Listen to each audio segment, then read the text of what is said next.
Emily and I weren't extraordinary, but that was okay.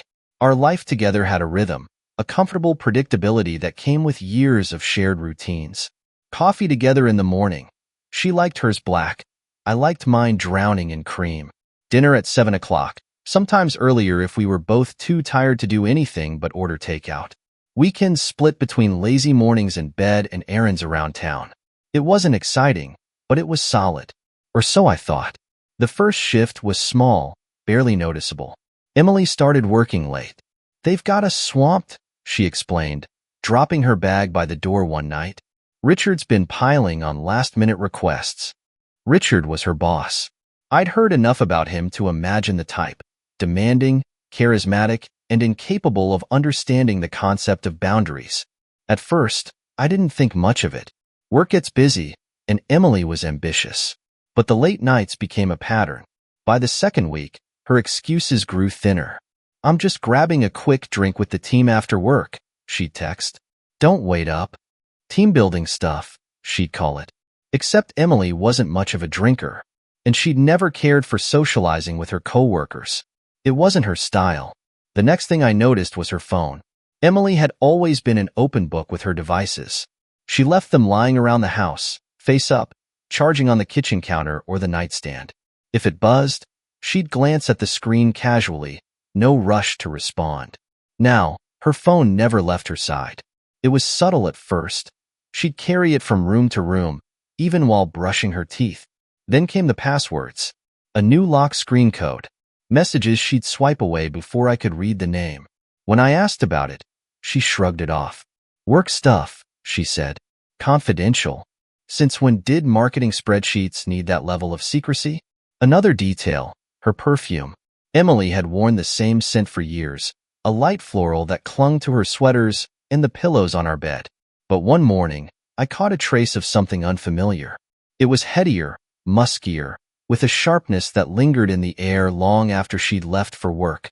"You smell different," I said casually. She froze for half a second before recovering with a laugh. "It's just a sample I got from a coworker. Thought I'd try something new." Emily didn't like change.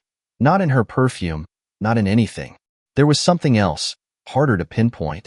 A distance in her gaze when she looked at me, as if her mind was somewhere far away. I'd catch her staring into space during dinner, her fork idling mid-air. "Everything okay?" I asked one night, leaning forward to touch her hand. "Yeah," she said quickly, pulling away. "Just thinking about work." Her smile didn't reach her eyes. The tipping point came when she announced her yoga retreat. "I need a break," she said over breakfast, setting her coffee down a little too carefully. "A real reset. Some of the girls at work are going to Bali for this retreat. I think I'll join them." Bali. The word hung in the air like an exotic perfume, one that didn't belong in our modest, Midwestern life. Emily had never mentioned wanting to do yoga before. She couldn't even touch her toes without wincing. "It's not really my thing," she admitted, "but it's supposed to be amazing for stress. And, I don't know. I think I need this." She looked at me then, her expression carefully composed, as if she were trying to sell me on the idea. And that's when I felt it. Oh wait, a gnawing at the edge of my consciousness, whispering that something wasn't right. I didn't say no. I didn't argue. But I couldn't shake the feeling that the life we'd built, the life I thought was so solid, was starting to crack. And I wasn't sure if it could be fixed. After Emily booked her yoga retreat, I tried to convince myself it was nothing. Everyone deserves a break, right? A chance to recharge. But once the seed of doubt is planted, it grows fast. Mine sprouted the moment I realized how quiet the house felt when she wasn't there. Emily and I had always shared the minutiae of our days.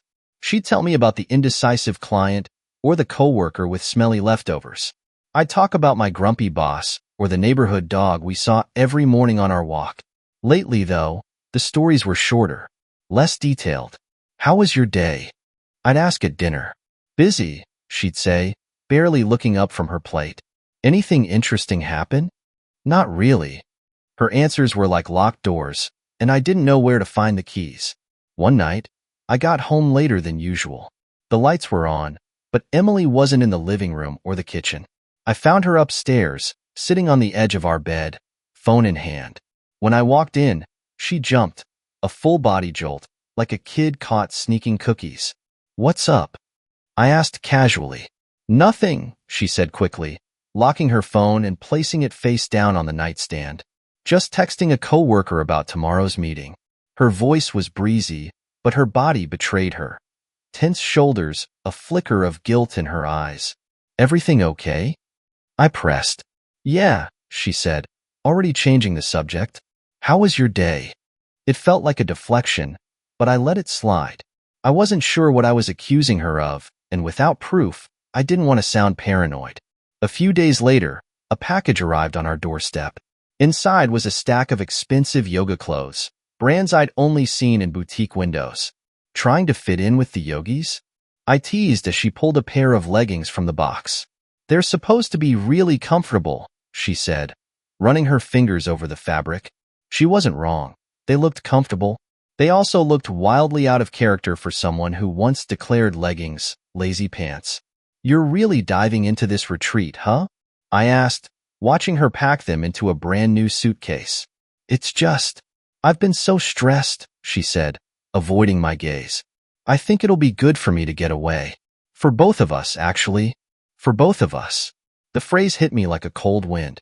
"Are you unhappy?" I asked carefully. "No," she said too quickly. "Of course not." But she didn't look at me when she said it. That weekend, I offered to take her to our favorite sushi place. "I can't," she said, tying her sneakers. "I told the girls I'd meet them for a hike." "Which girls?" "Oh, you don't know them. Work friends." "Since when do you hike?" She laughed nervously. "I'm trying new things. Isn't that a good thing?" She kissed me on the cheek and left before I could respond. That evening, I decided to clean up the kitchen while waiting for her. Her bag was on the counter, slumped open, with a corner of something unfamiliar sticking out. It wasn't her usual notebook or wallet. This was glossy, with gold lettering. I pulled it out carefully. It was an envelope, embossed with the logo of a fancy hotel across town. The date caught my eye first. 2 weeks ago. It wasn't addressed to her, just guessed. Inside was a receipt for a spa package, couples massage included. My chest tightened. When she got home later, she smelled different. The musk of her new perfume clung to her sweater, and there was a faint trace of something sharper. Cigarette smoke. Who smokes on a hike? I asked casually, testing the waters. She froze for half a second, then recovered with a laugh. "Oh, some guy on the trail was smoking near the parking lot. I could smell it the whole way back." Her tone was light, but her words felt rehearsed. The unease gnawed at me, a dull ache in the back of my mind. I wanted to believe her. I really did. But the stories didn't add up. And the worst part? I couldn't decide which was scarier. The idea that she was lying to me, or the possibility that she wasn't. I was trying not to jump to conclusions. Emily wasn't herself, but maybe the problem wasn't what I feared. Maybe it wasn't me. Maybe it wasn't us. The first potential explanation arrived with a headache. One evening, Emily came home and immediately collapsed onto the couch, groaning as she pressed her fingers to her temples. "Long day?" I asked, setting down my laptop. "Yeah," she mumbled. "My head is killing me." I brought her water and ibuprofen, watching as she winced at the bright light of the TV. I realized she'd been complaining about headaches more often lately, once or twice a week, at least. "Do you think you should see a doctor?" I ventured. "It's just stress," she replied, waving me off. "Everyone's under pressure at work right now." Her voice was tight, dismissive, like she didn't want to talk about it. Still, I wondered, could this explain everything? The late nights, the distracted behavior? Stress could do strange things to a person. I told myself to let it go. But the headaches weren't the only thing. A few days later, I noticed a pile of unopened mail on Emily's desk. Bills, mostly. Normally, we'd split them evenly, but lately, she hadn't been paying her share. "Hey," I said, holding up an envelope from the utility company. "Is everything okay with money? You've been behind on a couple of these." Her head jerked up from her laptop. "What?" "The bills," I said. "Is something going on?" For a second, her expression flickered. Embarrassment, maybe? Or fear? "No, it's fine," she said quickly. Too quickly. I've just been busy. I'll take care of it. I glanced back at the stack of mail. Some of the envelopes had faint crease marks, as if they'd been opened, examined, and then shoved back into the pile without resolution. A few had red stamps reading past due. Are you sure? I pressed, holding up one of the overdue notices.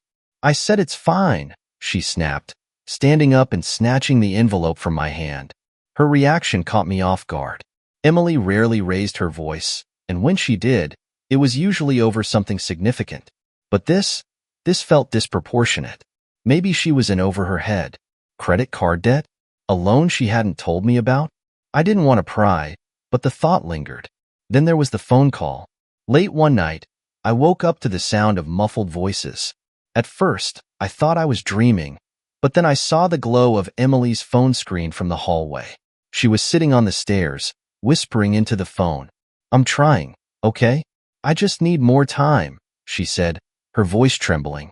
I couldn't hear the response, but whoever was on the other end wasn't making her feel any better. Please don't do this right now, she said, more forcefully this time. I'll figure it out. She ended the call and sat there for a moment, head in her hands. I didn't know whether to comfort her or pretend I hadn't heard anything.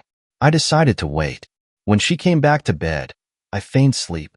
The next morning, I asked her about it casually. You were up late last night, I said, sipping my coffee. Everything okay? Just a family thing, she said, avoiding my gaze. My mom needed advice about something. Her mom rarely called us, and when she did, it was to tell us about the neighbors or her latest knitting project. Not exactly the type to inspire a tense midnight conversation. Anything serious? No, she said flatly. It's handled. And that was that. A week before her retreat, Emily came home with a bag from a health food store. What's this? I asked as she unpacked it. Supplements, she said, pulling out a bottle of vitamins. I figured if I'm going to do this yoga thing, I should go all in. I picked up one of the bottles. Ashwagandha. I had no idea what it was for, but it sounded serious. You're not sick, are you? I asked lightly, trying to mask the edge of concern in my voice. She laughed, but it sounded forced. No, just trying to get healthier. I didn't push further, but my curiosity simmered. Emily had never been one for health kicks. She preferred pizza over kale, wine over green juice. This sudden interest in wellness felt strange. But strange didn't mean bad. By now, I had several theories. She was stressed, she was struggling with money, or something was going on with her family. Each explanation fit in its own way. And yet, none of them felt complete. I couldn't shake the feeling that there was more to the story, something she wasn't telling me. But I still wanted to believe her. After all, we'd built a life together. You don't throw that away over a few unanswered questions. Still, as I sat alone that evening, staring at the unopened bills and remembering the desperation in her voice on the stairs, a thought crept in, uninvited. What if I was fooling myself? What if this wasn't something she was going through? What if this was something she was hiding? By the time Emily started packing for her yoga retreat, my suspicions had grown louder than my reassurances. I told myself I wasn't a jealous husband. I didn't snoop, didn't obsess. But there was something about her that didn't sit right anymore. I decided to start paying closer attention. It wasn't a decision I made lightly. Emily deserved her privacy, but so did I deserve honesty. And the math wasn't adding up. The first opportunity came one morning when Emily forgot her phone on the kitchen counter. She was upstairs, showering, and her phone buzzed against the granite. It wasn't locked. I hesitated, my hand hovering over the screen. This was a line I hadn't crossed before. But then I remembered the whispers, the late-night calls, the unexplained absences. The message preview said, Richard, can't wait to see you again. Same time tomorrow? The words hit me like a punch to the stomach. My throat tightened as I unlocked her phone, scrolling through their conversation. It wasn't long. Emily must have been careful about deleting older messages. But there was enough to confirm my worst fears. The meetings she'd been staying late for? They weren't team-building exercises. And this yoga retreat? It wasn't about yoga. I locked the phone and set it back on the counter just as I heard the shower shut off. Emily was packing her suitcase later that day, folding her new yoga gear with meticulous care. "Can I help?" I asked, leaning against the doorframe. She glanced at me, startled. "No, I'm almost done." I stepped closer, picking up a lightweight travel bag she'd left unzipped. Inside, I spotted a pair of high heels. "For yoga?" I joked, holding up one of the shoes. Her face flushed. "They're just for the dinners. At the retreat. Didn't you say it was all vegetarian buffets and smoothies?" She paused, searching for an answer. "Sometimes they do fancier meals, I guess. It's on the itinerary." It wasn't much of an explanation, but I let it go for now. That evening, Emily said she was meeting a coworker for drinks. One of the girls from work she always mentioned but never named. "I won't be late," she promised, already halfway out the door. The moment her car pulled out of the driveway, I grabbed my keys. I followed her at a safe distance, far enough back that my headlights wouldn't give me away. She wasn't heading downtown to the bar she mentioned. Instead, she drove to a quiet, upscale neighborhood on the other side of town. She pulled into a driveway. The house was big, modern, and cold, like something out of a real estate ad. And there he was, Richard. He stepped out of the house, smiling as Emily got out of her car. He placed a hand on her lower back, guiding her inside. I sat in my car, heart pounding in my chest. My hands clenched the steering wheel so tightly I thought the leather might tear. I didn't need to see more. When she got home, it was nearly midnight. I was sitting on the couch, staring at the blank TV screen. "You're up late," she said cautiously, slipping off her shoes. "Yeah," I replied. "Thought I'd wait for you." She avoided my gaze as she walked into the kitchen. I followed her, my voice sharp with accusation. "How was the bar?" She froze. "It was fine." "Which bar did you go to?" Her face turned toward me, her eyes wide and startled. "Why are you asking me this?" "I'm just curious," I said, stepping closer. "You never tell me much anymore." "Thought I'd try asking." She stammered something about a place near work, but I wasn't listening. I was watching her body language, the way she fidgeted with her hair, avoided eye contact, and folded her arms tightly across her chest. "Are you okay?" she asked, her tone edging toward defensiveness. "Are you?" I shot back. Her lips pressed into a thin line. "I'm tired. I'm going to bed." And just like that, the conversation was over. After she fell asleep, I opened her laptop. I didn't know what I was looking for, but it didn't take long to find it. In her emails trash folder, there were booking confirmations for her retreat, a private villa, not shared accommodations. The dates matched her trip, but the guest list included two names, hers and Richard's. Yoga retreats don't usually involve shared villas with married coworkers. By the time I closed her laptop, my suspicions weren't suspicions anymore. They were facts, and I wasn't sure what scared me more, the betrayal itself, or how meticulously she tried to hide it. The next morning, I sat in the kitchen nursing my third cup of coffee. The air between Emily and me was heavy, neither of us addressing the tension from the night before. She was busy checking her packing list, ticking items off with mechanical precision. I wanted to confront her, to demand answers about Richard, the villa, the lies. But every time I opened my mouth, the words lodged in my throat. What if I was wrong? What if there was an explanation I hadn't considered? "I can't wait to unplug," Emily said suddenly, breaking the silence. She didn't look up from her list.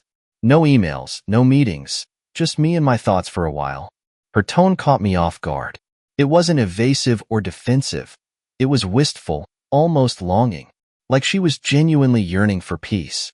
Could I have misinterpreted all of this? Later that day, I remembered something that threw me for a loop. A voicemail I'd overheard weeks ago.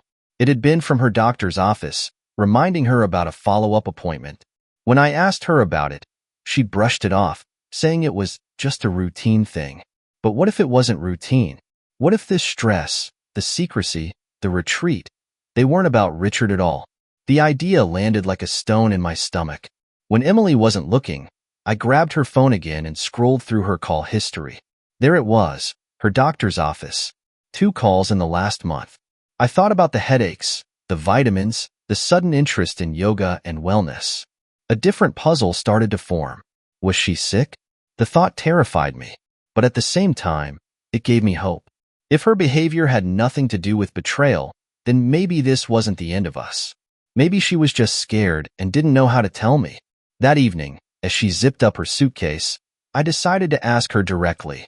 "Hey," I said, keeping my voice calm. "Is everything okay? Like, really okay?"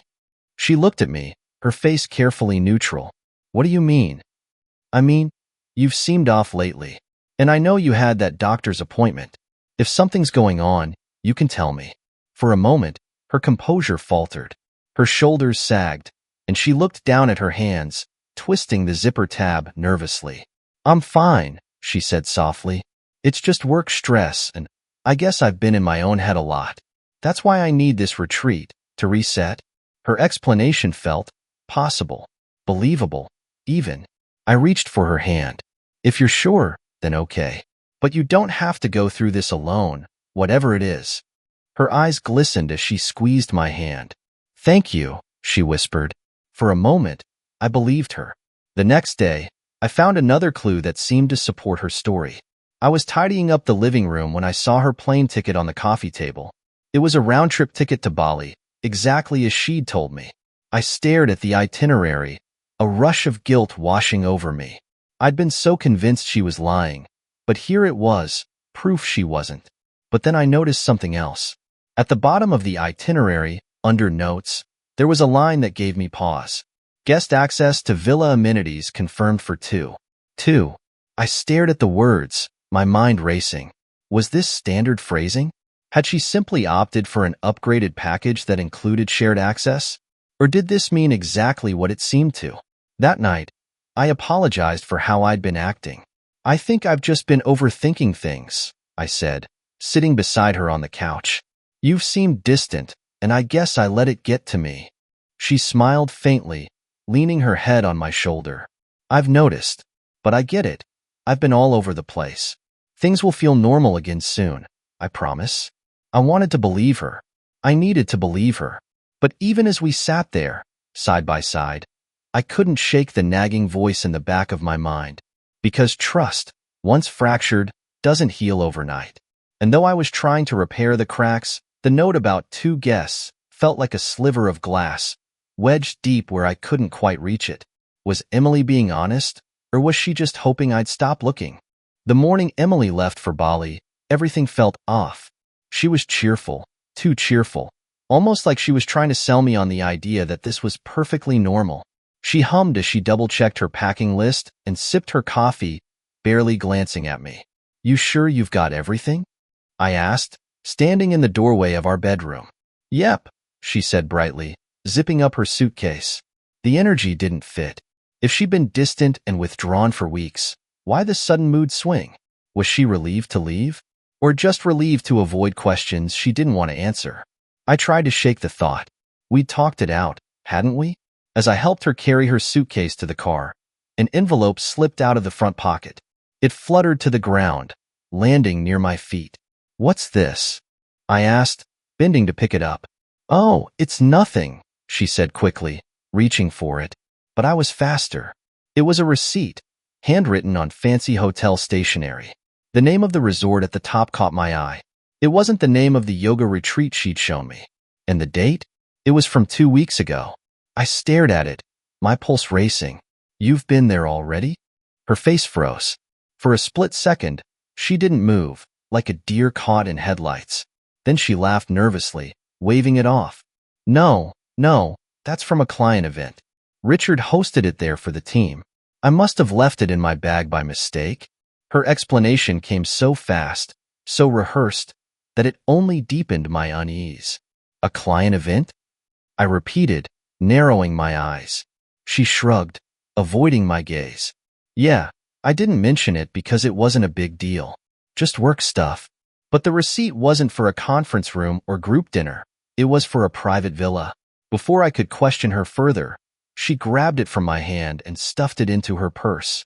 "I'll see you in a week," she said, kissing me on the cheek before climbing into the car. "Love you." And just like that, she was gone. That afternoon, as I sat at the kitchen table replaying the scene in my mind, my phone buzzed. It was an unknown number. I almost didn't answer, but something told me to pick up. Hello? Hi. Is this Emily's husband? A woman's voice asked. Yes, I said slowly. Who's this? This is Claire, the voice said, strained but firm. Richard's wife. Her name hit me like a slap. I thought you should know, she continued, her voice trembling. I found some messages between my husband and your wife. I think they've been seeing each other. My mouth went dry. What? I managed to choke out. I don't know how long it's been going on, Claire said, her voice breaking slightly, but I saw enough. And they're together, right now, at that retreat in Bali. The room tilted. They're staying at a villa, she added bitterly. I'm sure Richard booked it under his name. He always covers his tracks. I heard her inhale sharply, like she was trying to steady herself. Then her tone softened, catching me off guard. I'm sorry to tell you like this, she said, her voice cracking.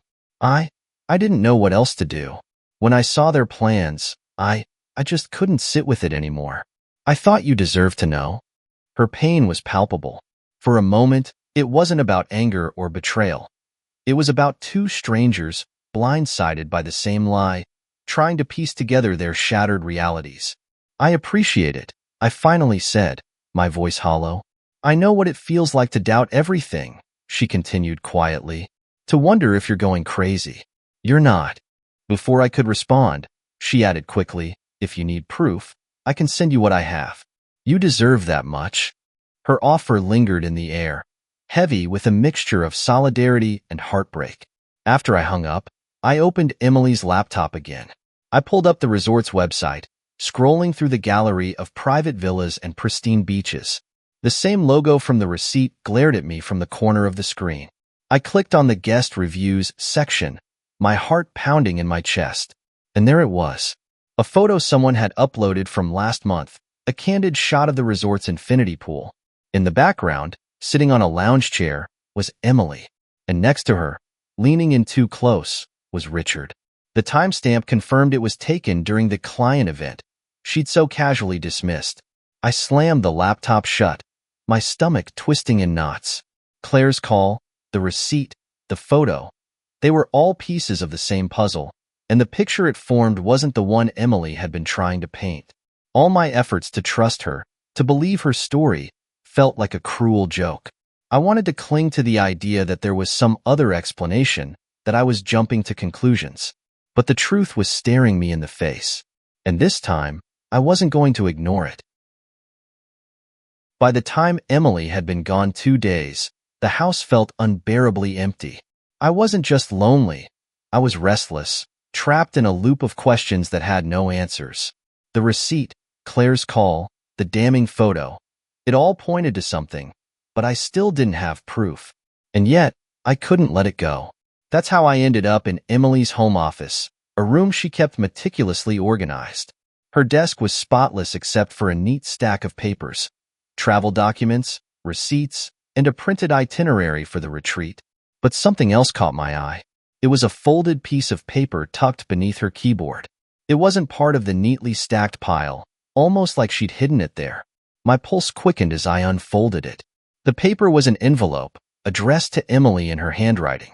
The sender's address was foreign, written in looping, elegant script. Siddhartha Beach Villas, Bali, Indonesia. It wasn't unusual for resorts to send promotional materials, but this wasn't a brochure. Inside was a handwritten note on thick, cream-colored stationery. I read it twice, my mind struggling to process the words. Looking forward to our time together. I've made the arrangements, private villa, everything taken care of. Just you and me, no distractions. R. My stomach clenched. R. Richard. It had to be him. The note's intimacy, its tone. There was no mistaking what it implied. But then I looked closer. The handwriting didn't match what I imagined from Richard. It was too careful, too neat. I'd seen Richard's signature once on a work-related card Emily had brought home. His penmanship was sharp and angular, almost rushed. This was different. For a moment, I entertained the idea that it wasn't him at all. But if it wasn't Richard, then who? Still gripping the note, I pulled open the drawers of Emily's desk. Most of it was normal, stationery, office supplies, old receipts.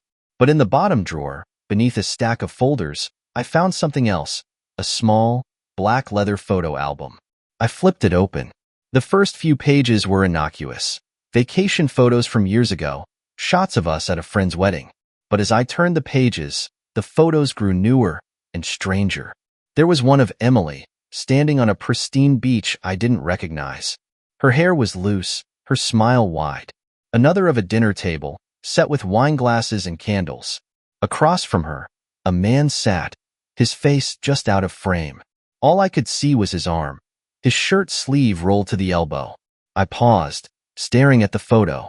The shirt, crisp, white, with a distinct pattern on the cuff, looked familiar. Had I seen it before? But then there was the last photo. It was Emily, lying on a lounge chair, the golden light of sunset bathing her skin. She wasn't looking at the camera. She was looking at someone just out of frame. Her expression was soft, almost vulnerable. I couldn't see who it was. My hands shook as I closed the album.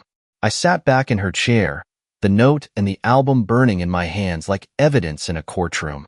Then I remembered something else. Her email? I opened her laptop and logged in.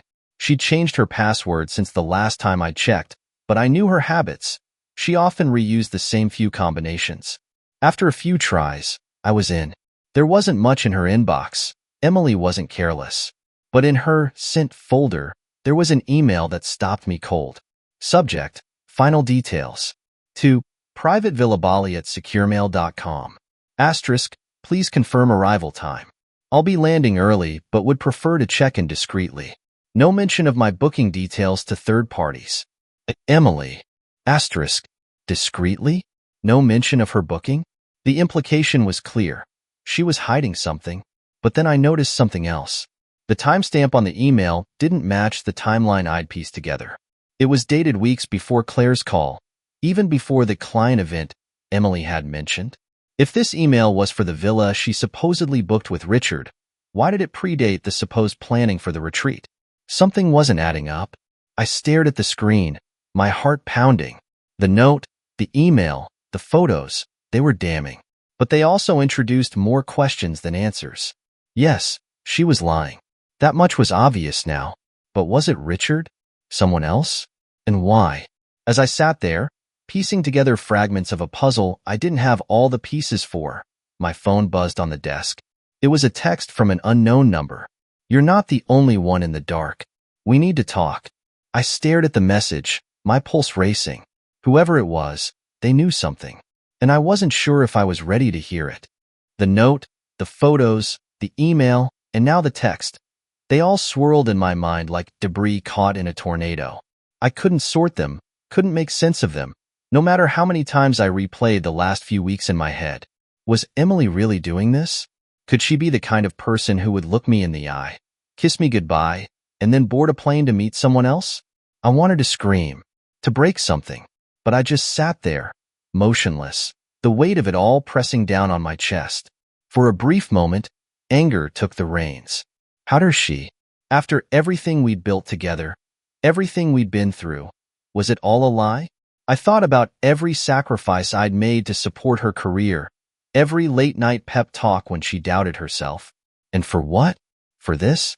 The rage burned hot and fast, like a flash fire. It made me want to grab the phone, call her, and demand answers. To tell her I knew. To make her squirm. But then came the doubt. What if I was wrong? I kept going back to that thought, the faint glimmer of hope that this was all some colossal misunderstanding. The note could have been from Richard, sure, but what if it wasn't? What if it was just a thank you from the resort staff, or a detail about an entirely innocent work trip? And the photos, were they really proof of anything? The man's face wasn't even visible. Even the email. Maybe she wanted discretion because the retreat was expensive, or exclusive, or tied to some NDA. I wanted to believe there was another explanation. Something simpler. Something less devastating. But if that were true, why had she lied? The anger ebbed, leaving sadness in its wake. I thought about the first time I'd seen Emily, standing in the aisle of a bookstore, laughing at something on the back of a paperback. The way she'd smiled at me when I worked up the courage to ask her what was so funny. I thought about our wedding day, the promises we'd made, the life we'd planned together. How could those moments lead to this? Had I missed the signs? Was I too complacent, too blind to see the cracks forming? Or had she just changed, slowly and imperceptibly, until the person I thought I knew was someone else entirely? The sadness was worse than the anger. It was a hollow ache, the kind that made me feel like I'd lost something I couldn't name. The text on my phone stared back at me, unanswered. Whoever it was, they knew more than I did. They had answers I didn't, maybe even answers I didn't want. I thought about what to do next. Should I call Emily? Confront her outright? Or should I wait until she came home, gather all the evidence, and lay it in front of her? Then again, maybe I should meet this mystery texter. If they knew something, I had to find out what. But the idea of involving someone else made my stomach churn. Whatever this was, it was between Emily and me, wasn't it? I stood up, pacing the room, my thoughts circling back to the same agonizing questions. Did I want to know the truth? And if I found it, what would I do with it? By the time the sun dipped below the horizon, I still hadn't made a decision. The weight of the day pressed on me like an iron shroud, but no clarity came. All I knew was that whatever I did next would change everything. There was no going back. The text from the unknown number sat on my phone, unread again and again. You're not the only one in the dark. We need to talk. I spent hours turning the words over in my mind. Who were they? Claire? Someone else who'd seen too much? What could they know that I didn't already? By morning, the ache in my chest had twisted into resolve. I wasn't going to sit in silence anymore, waiting for answers to fall into my lap. I needed to know, and I had a plan. The unknown number sent another text later that morning. Coffee shop on Maple, 2 p.m. Come alone. I stared at the message, my hand gripping the phone like it was a lifeline. Maple Street was just a few blocks away. Familiar, close, but something about the tone felt ominous. Still, I went. The cafe was busy, bustling with the lunchtime crowd. I scanned the tables, looking for someone who might be waiting for me. And then I saw her, Claire. She was sitting near the window, her sunglasses perched on top of her head, her hands wrapped tightly around a steaming mug. Her eyes met mine, and she gave a tight, almost hesitant nod. I slid into the chair across from her, my heart pounding. You're the one who texted me? I asked. She nodded. I thought you deserved to know the truth. She wasted no time. Richard and Emily. This isn't new, she said, her voice low but steady. I found out months ago. Emails, texts, hotel receipts. He swore it was over, but her mouth tightened, the anger barely contained. It's not. They're in Bali together right now. I clenched my jaw, the words hitting me like stones. It wasn't just suspicion anymore. It was confirmation. I needed to be sure, I said, my voice cracking. I needed proof. Claire pulled out her phone and slid it across the table. On the screen was a photo. Emily and Richard at the airport, standing close, their luggage piled between them. That was taken 2 days ago, she said bitterly. The world blurred around me. After the meeting, I drove home in a daze. My mind was already working on the next step. Emily was lying to me. She thought she was safe, thousands of miles away, but she didn't realize the cracks in her story were already spreading. I couldn't confront her directly, not yet. Instead, I opened my laptop and logged into our shared accounts. I scoured everything, her email, her cloud storage, even her travel apps. It took time, but eventually, I found what I was looking for, an itinerary for her return flight. I booked a ticket for the same day, the same airline, arriving at the same time. If she thought she'd come home to a clean slate, she was wrong. That night, I printed every piece of evidence I had. The email, the resort receipt, the photo Claire had shown me. I laid them out on the dining table, each piece a thread in the tapestry of her deception. It wasn't just about confronting her. It was about making her see that I wasn't blind anymore. But part of me wasn't ready for what would come next. What would I say? Would I explode, demand explanations, scream until my voice broke? Or would I fall apart, begging her to tell me why? The uncertainty gnawed at me, but I forced it down. I needed to focus on the plan. The next morning, I drove to the airport early, parking in the farthest lot. I kept my distance, watching the arrivals board, scanning the crowd for her face. When I saw her, my chest tightened. She was walking toward the baggage claim, her suitcase trailing behind her. Beside her, close enough to brush shoulders, was Richard. They were laughing about something, their voices too soft to carry. The sight of them together turned my stomach. I followed at a distance, my heart pounding in my ears. The evidence was in my bag, my questions rehearsed. The trap was set.